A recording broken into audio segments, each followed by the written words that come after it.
भगवान महावीर स्वामी ने हमें अनेकांत दृष्टि दी है। अनेकांतवाद, स्यादवाद ये भगवान के मूल आधार हैं सैद्धांतिक। अनेकांत दृष्टि, अनेकांतवाद ये अपने आप में महान सिद्धांत है। भगवान महावीर स्वामी ने हमारे लिए अनेकांतवाद का सिद्धांत दिया है। अनेकांतवादी जो होते हैं वे पूरे विश्व में शांति लाते हैं। अनेकांत ही शांति का रास्ता है, स्यादवाद ही शांति का रास्ता है। आचार्यों ने उस अनेकांत धर्म को गुलदस्ता की तरह सजाया है। अनेकांत का गुलदस्ता भगवान महावीर स्वामी ने हमें दिया है, जो बड़ा सस्ता है, जो ज्ञान का बस्ता है और कर्मों का करने वाला खस्ता है। कर्मों का खात्मा करने के लिए हमारे लिए अनेकांतवाद को अपनाना होता है। अनेकांत देश का खात्मा नहीं करता, कर्मों का खात्मा करता है। अनेकांतवादी ज्ञानी माना जाता है, एकांतवादी अज्ञानी माना जाता है। एकांत में सिर्फ मैं की बात होती है और अनेकांत में हम सब की बात होती है। अनेकांत वाला सबको अपनाता है, वो दूसरों की भी बड़ाई सुन सकता है, प्रशंसा सुन सकता है। लेकिन एकांतवादी दूसरों की बड़ाई सुनना ही नहीं चाहता, वह स्वयं को अपने आप में श्रेष्ठ मानता है। वह वैमनस्यता पैदा करता है, और जहाँ वैमनस्यता को जन्म होता है वहाँ हिंसा होती है और नए पंथ का उद्भव होता है और सत्य का विनाश होता है। नई पगडंडी एकांतवादी निकाल लेता है और अनेकांतवादी अनेक पगडंडियों को अपने में मिला लेता है। इसलिए अनेकांत महान है, अनेकांत सागर की तरह है और एकांत एक नहर की तरह है जो आगे जाकर के विलीन हो जाता है। उसको हम नदी भी नहीं कह सकते, नदी तो जाकर के समुद्र में मिल सकती है, लेकिन नहर कहीं ना कहीं जाकर के एक खेत में जाकर विलीन हो जाती है। इसलिए भगवान महावीर स्वामी ने जो हमें अनेकांत दृष्टि दी है उसको हमें स्वीकार करना चाहिए। भगवान की दृष्टि में एकांत नहीं अनेकांत रहा। भगवान की दृष्टि में, भगवान की वाणी में विवाद नहीं स्यादवाद रहा। भगवान की चर्या में हिंसा नहीं अहिंसा रही, और वही सिद्धांत हम सबको दिया है मोक्ष मार्ग पर बढ़ने के लिए।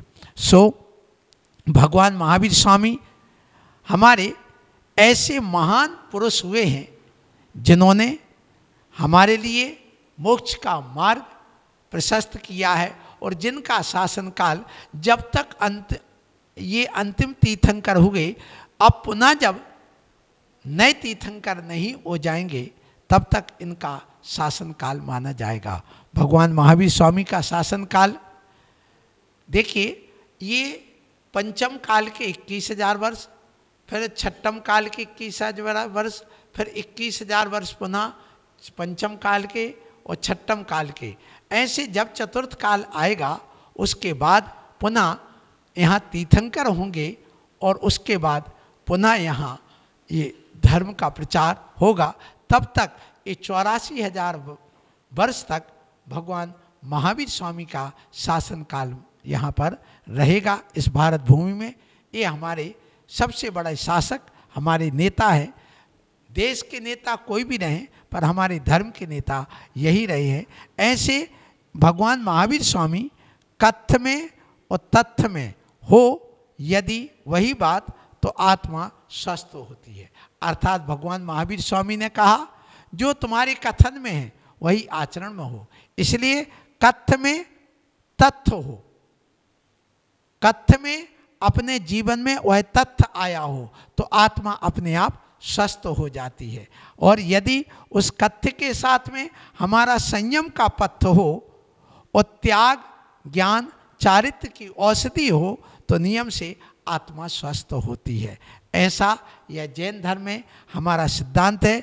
ऐसे सिद्धांत में हमारे श्रद्धा ज्ञान और विवेक यानी चारित्र, ये 3 नेत्र हैं और इन 3 नेत्रों के माध्यम से हम इस बात को समझते हैं, जानते हैं और मोक्ष मार्ग पर बढ़ते हैं। यही भगवान महावीर स्वामी ने हमें सिद्धांत दिया है। ये स्याद्मादमयी सिद्धांत जो है वह कथन करने की शैली आप पहले भी सुन चुके हैं। उसके 7 भंग बताए गए और ये स्याद्वाद सप्तभंगी, एक प्रकार से भंगी का अर्थ वो मत लेना जो यहाँ पर लोग लिया करते हैं शूद्र आदि से।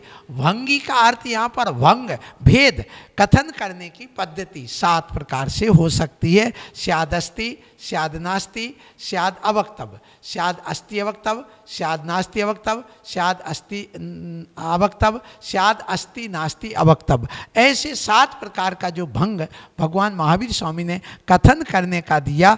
ये स्याद्मादमय, ये विरोध की नाशक है और पाप की विघातक है। यह स्याद्वाद जो दृष्टि है वह हमारे जीवन में ज्ञान की प्रकाशक है और आत्मा की उपासक है। आप लोग अपने अज्ञान से जो भरा हुआ है अनादिकाल से उसको दूर करें और ज्ञान से पाप को धो लें और ज्ञान से वह पाप धुलता है, अज्ञान से वह पाप लगता है।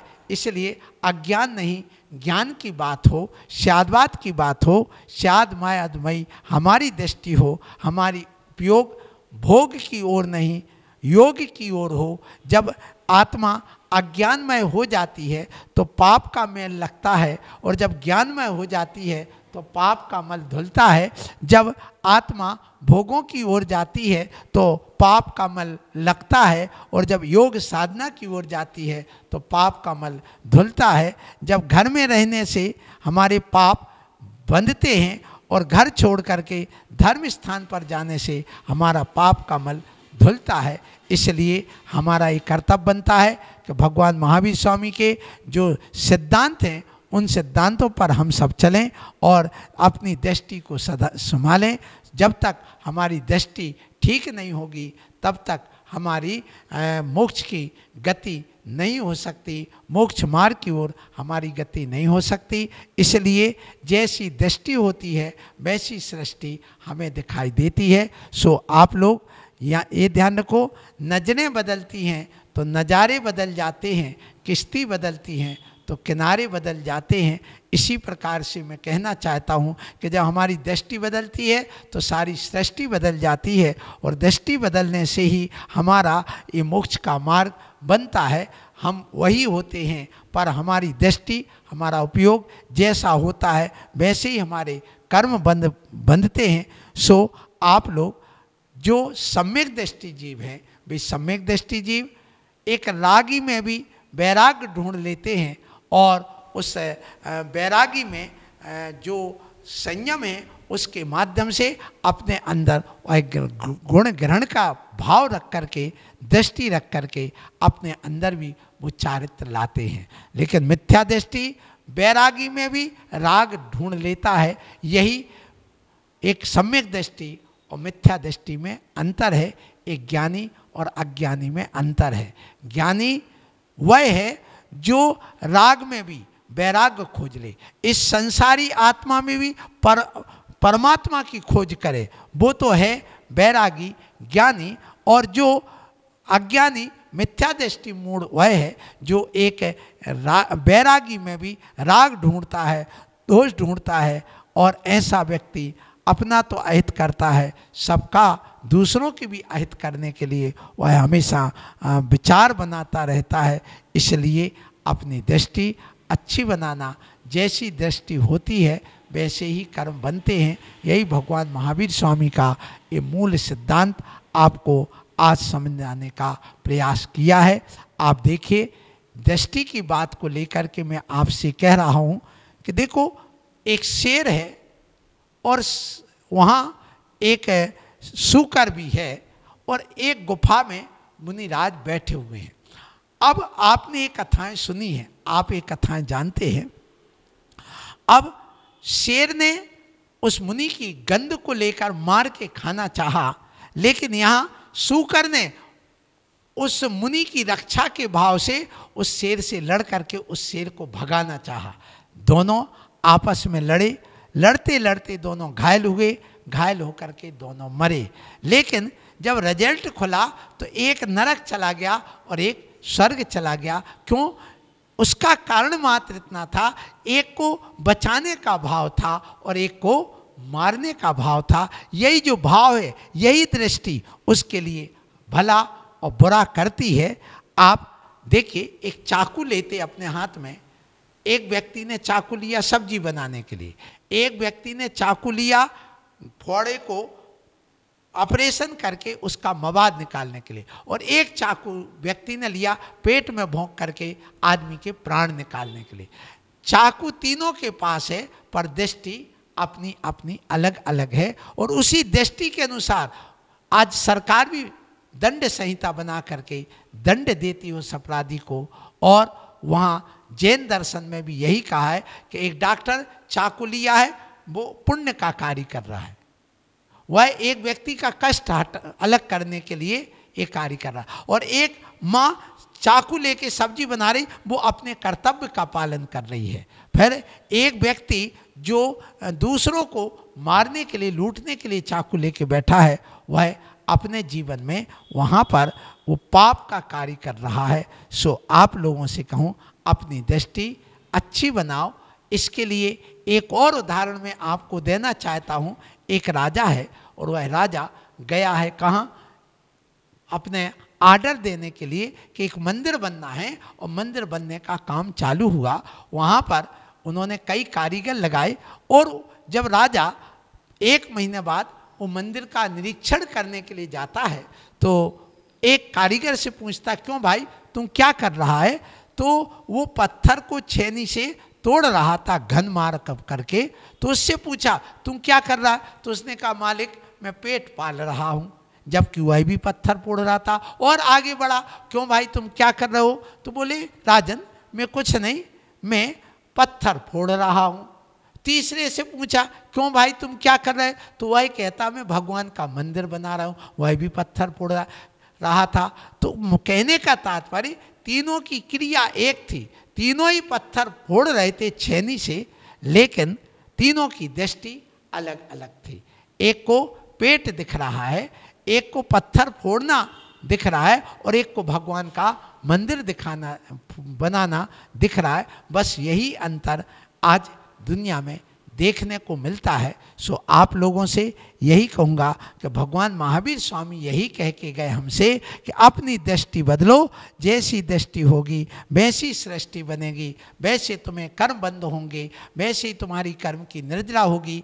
अभी भी बात समझ में ना आई हो तो एक उदाहरण और मैं आपसे कहना चाहूँगा। एक एकांत में एक छुल्लक और छुल्लिका बैठे, जो पूर्व जीवन के गृहस्थ जीवन के भाई और बहन थे, और वो वहाँ स्वाध्याय कर रहे थे। किसी प्रसंग को लेकर के वहाँ पर देखा तो वो हंसने लगे।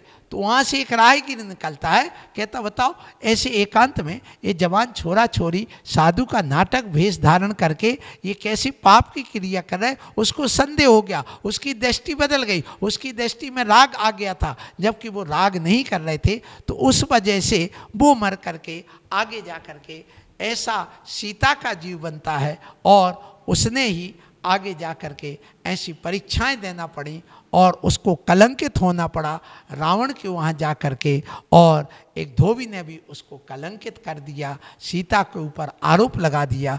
तो कहने का तात्पर्य यह है कि अपनी दृष्टि बदलना है, और दृष्टि बदलेगी तो सृष्टि अपने आप बदल जाएगी। किसी प्रकार से आप अपने जीवन में एक दूसरे पर आरोप प्रत्यारोप न लगा करके अपनी दृष्टि को अच्छा बनाएं। देखो आप लोग, ऐसा है कि दृष्टिकोण वाले लोग अलग अलग प्रकार के हैं, और उन्हीं में हम ज्ञानी, अज्ञानी और केवल ज्ञानी या रागी और बैरागी का भी विभाजन कर सकते हैं। जैसे आपको एक घटना और बताऊं कि एक व्यक्ति बैठा है, वो क्या कहता है, जो मेरा है सो मेरा है और तेरा है सो तेरा है। एक दृष्टि वाला वह है। दूसरी दृष्टि वाला कहता है, जो मेरा है सो मेरा है, तेरे बाप का भी मेरा है। दो प्रकार के हो गए। तीसरा कहता है, ना तेरा है ना मेरा है, चिड़िया रैन बसेरा है। ऐसे 3 दृष्टि वाले लोग हैं। अब इन 3 दृष्टि में अब आप अपने मन से पूछो, अपनी आत्मा से पूछो, तुम कौन सी दृष्टि वाले हो। तो एक जो कहता है जो तेरा है सो तेरा है और मेरा है सो मेरा है, वो सम्यक दृष्टि जीव है, वह ज्ञानी जीव है जो कहता है जो तेरा है सो तेरा है, मेरा है सो मेरा है। दूसरा कहता है कि देखो जो मेरा है सो मेरा है, तेरे बाप का भी मेरा है, वो अज्ञानी मिथ्या दृष्टि है जो यह कहता है जो मेरा है सो मेरा तो है ही, तेरा भी मेरा है। आज की दुनिया में ऐसे मिथ्या दृष्टि जीवों का बाहुल्य है। फिर आती है ना तेरा है ना मेरा है, चिड़िया रेन बसेरा, ये बैरागी की दृष्टि है, ये भगवान महावीर स्वामी की दृष्टि है। उस दृष्टि के अनुसार ही हमें चलना चाहिए और ऐसे कार्य अपने जीवन में करते रहना चाहिए और करके अच्छे ढंग से विनय पूर्वक एक दूसरे से मिलना। भगवान महावीर स्वामी ने जो हमें सिद्धांत दिए हैं अनेकांत और स्यादवाद का, उस सिद्धांत को लेकर के जरूर चलना। स्यादवाद अपेक्षा कथन है, स्यादवाद विचारों की अभिव्यक्ति है, स्यादवाद हमारी एक कथन पद्धति है, उसके अनुसार चलोगे तो घर के सारे विवाद मिटेंगे और अनेकांतवाद को लेकर के चलोगे तो भी हमारे घर के सारे विवाद दूर होंगे। सो आज के इस प्रवचन में आपने समझा कि हमें अपनी आत्मा को समझना है, अपनी आत्मा को जानना है, अपनी आत्मा को अपना परमात्मा बनाना है और उस आत्मा में जो है हमारे अंदर बैठी हुई उसको हमें प्राप्त करना है। और ये आत्मा की संरचना की जब हम बात करते हैं तो भगवान महावीर स्वामी ने इस आत्मा की संरचना के संबंध में कहा है कि इस आत्मा में अनंत गुण हैं, अनंत गुणों में 2 गुण ही चेतन है, एक ज्ञान गुण और एक दर्शन गुण। उसको चैतन्य कहा है, चेतना कहा है। चेतना 2 प्रकार की, ज्ञान चेतना और एक दर्शन चेतना के रूप में। तो ये दोनों चैतन्य हैं और ये भाव और होते हैं, वो भाव रूपी इलेक्ट्रॉन हमारे चक्कर लगाते हैं और जब इस आत्मा में राग द्वेष और मोह ये 3 जुड़ जाती हैं तो संसार अनंत हो जाता है। और जब ये राग द्वेष मोह हट जाती हैं तो हमारा संसार अनंत ना हो करके सुख अनंत हो जाता है। इसलिए हमें अपने इस जीवन में राग द्वेष और मोह इन 3 को घटाना है। सम्यक दर्शन, सम्यक ज्ञान और सम्यक चारित्र, इन 3 को अपने जीवन में लाना है, इनको ऐड करना है और उनको माइनस करना है। यदि तुम उल्टा चलोगे, राग द्वेष मोह आत्मा में जोड़ लोगे तो तुम्हारा संसार अनंत हो जाएगा और इनको घटा दोगे तो सुख अनंत हो जाएगा। और यदि आत्मा में सम्यक दर्शन, सम्यक ज्ञान, सम्यक चारित्र ये 3 जोड़ लोगे तो भी तुम्हारा सुख अनंत हो जाएगा। इसलिए हमें सुख और शांति अनंत चाहिए है। तो भगवान महावीर स्वामी के द्वारा बताए गए इन सिद्धांतों को अपने जीवन में उतारना ही पड़ेगा।